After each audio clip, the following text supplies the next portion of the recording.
नमस्कार दोस्तों, हम उम्मीद करते हैं कि आप लोग को जो है इस सीरीज के एपिसोड 1 जो है बहुत ही अच्छा समझ में आया होगा। इस सीरीज का नाम है Bihar board class 10 math 2011 solution.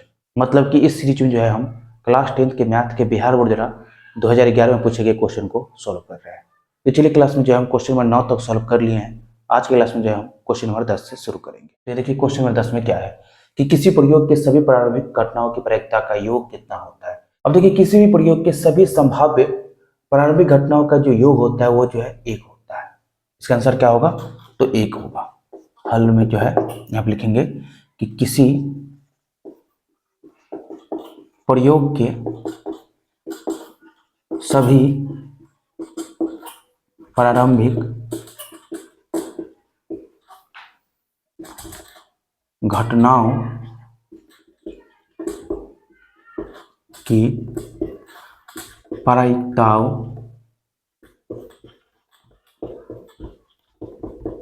का योग कितना होता है? तो 1 होता है। योग 1 होता है। 1 होता है।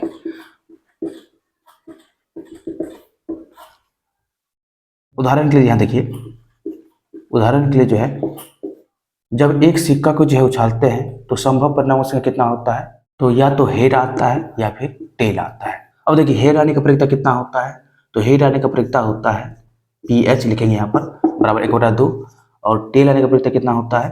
तो PT बराबर आता है 1/2 क्योंकि संभव परिणाम से कितना है? तो 2 है। अगर हमें PH निकालना है, H का प्रोबेबिलिटी निकालना है तो घटना के अनुकूल परिणाम से कितना है? तो 1 है और कुल संभव परिणाम से कितना है? तो 2 है। इसी तरह से जो है हमें टेल आने की अगर प्रायिकता निकालना है तो घटना के अनुकूल परिणाम से कितना है? तो 1 है और कुल संभव परिणाम कितना है? तो 2 है। अब देखिए अगर हम इसको ऐड करते हैं PH प्लस PT तो कितना आएगा? तो आएगा 1/2 प्लस 1/2 मतलब 1 आएगा। तो किसी प्रयोग के सभी प्रारंभिक घटनाओं की प्रायिकता का योग कितना होता है? तो 1 होता है और ये जो है अपना आंसर आ गया। अब चलिए इसके बाद जो है क्वेश्चन नंबर 11 को सॉल्व करते हैं। तो देखिए इस क्वेश्चन में क्या है कि निम्न में से कौन परिमेय संख्या है। मतलब हमको बताना है कि इनमें से जो है कौन जो है परिमेय संख्या है। ऑप्शन कम है √3, तो √3 जो है एक अपरिमेय संख्या है, परिमेय संख्या नहीं है, अपरिमेय संख्या। अब इसका जो ऑप्शन कम देखिए क्या है कि 2√2 बटा √2 और ये √2 से √2 जब कट जाएगा तो यहाँ पाएगा 2। अब देखिए ये 2 जो है क्या है? तो परिमेय संख्या है। क्या है? परिमेय संख्या है जिसको हम पिवट्टा के रूप में लिख सकते हैं। साथ ही ये ऑप्शन गलत होगा क्योंकि 4 + √5 अपरिमेय संख्या है और ये √6 क्या है? तो अपरिमेय संख्या है। अब यहाँ पर क्वेश्चन नंबर 12 में देखिए क्या दिया गया है कि किसी धनात्मक पूर्णांक a तथा b के लिए a, b का मौस गुने a, b का लॉस निम्न में से किसके बराबर होता है। अब देखिए किसी धनात्मक पूर्णांक a तथा b के लिए जो है a, b का मौस और a, b का लॉस जो है बराबर होता है, यानी कि इसके बराबर होता है। मान लीजिए यहाँ पर जो है ये a जो है पहली संख्या है और ये b जो है दूसरी संख्या है, तो पहली संख्या गुने दूसरी संख्या बराबर होता है पहली संख्या कॉमा दूसरी संख्या का मौस गुने पहली संख्या कॉमा दूसरी संख्या का लॉस के बराबर। तो ये देखिए इनमें से कौन सा ऑप्शन सही होगा? तो ये ऑप्शन ग जो है सही होगा। a गुने b बराबर a, b का मौसक गुने a, b का लसा। अब इसके बाद जो है क्वेश्चन नंबर 13 देख के दिया गया है कि घात 1 वाले बहुपद कहलाता है। घात 1 वाला बहुपद जो है रैखिक बहुपद कहलाता है। कौन सा बहुपद कहलाता है? तो रैखिक बहुपद कहलाता है। ax प्लस b, जहाँ a b जो है वास्तविक संख्या है और a जो है 0 के बराबर नहीं है, ये जो है रैखिक बहुपद का जो है व्यापक रूप है जिसका घात कितना है? तो 1 है। इसीलिए जो है घात 1 वाले बहुपद क्या कहलाते हैं? तो रैखिक बहुपद कहलाते हैं। अब इसके बाद जो क्वेश्चन नंबर 14 में देखिए क्या दिया गया है कि त्रिघात बहुपद का व्यापक रूप होता है। त्रिघात बहुपद का जो व्यापक रूप होता है वो होता है ax³ + bx² + cx + t। क्या होता है? ax³ + bx² + cx + t। ax³ + bx² + cx + t जो है क्या होता है? तो त्रिघात बहुपद का व्यापक रूप। त्रिघात बहुपद का व्यापक रूप जहां ये ABCD क्या है? तो वास्तविक संख्या है। ABCD क्या है? तो वास्तविक संख्या है, वास्तविक संख्या है तथा ए जो है 0 के बराबर नहीं है, ए बराबर नहीं है 0 का। तो इनमें से कौन सा सही होगा? तो ये ऑप्शन ग जो है सही होगा।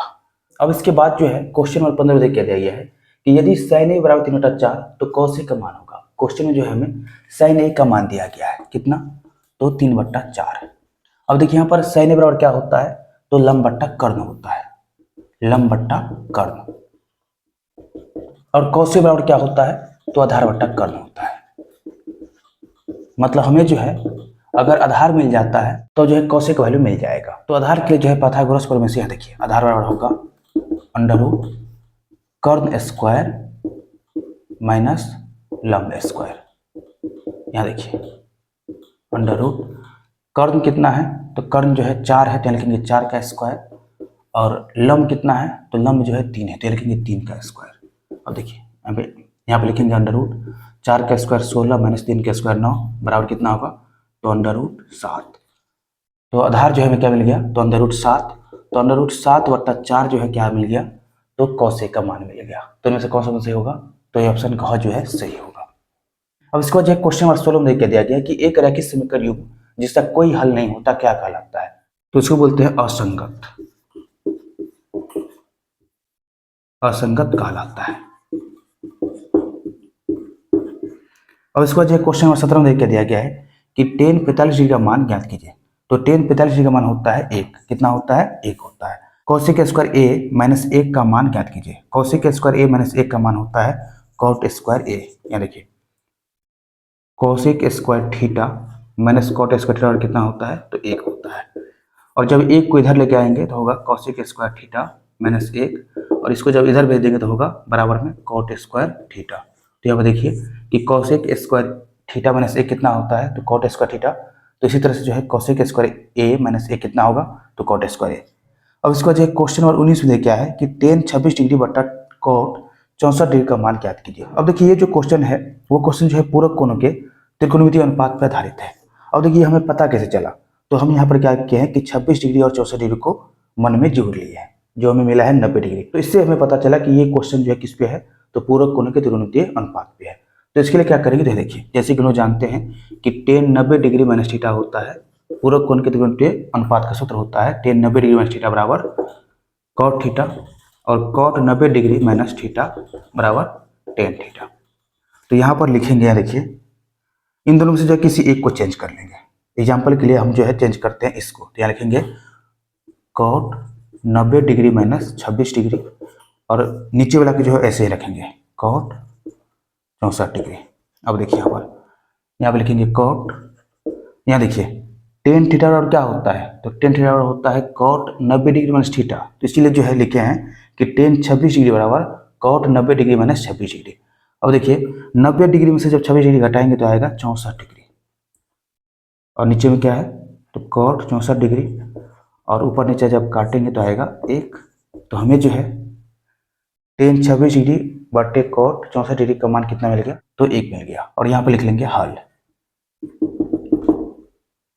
और ये जो है इसका उत्तर है। तो हम उम्मीद करते हैं कि आप लोग को जो है इन सभी क्वेश्चन सॉल्यूशन बहुत ही बढ़िया समझ आया होगा। तो अभी के लिए इतना ही। इस वीडियो को जो है अधिक से अधिक शेयर कीजिए, और अगर इस चैनल को सब्सक्राइब नहीं किया है तो सब्सक्राइब कर लीजिए। जल्द हम लोग मिलते हैं इस सीरीज के एपिसोड 3 के साथ।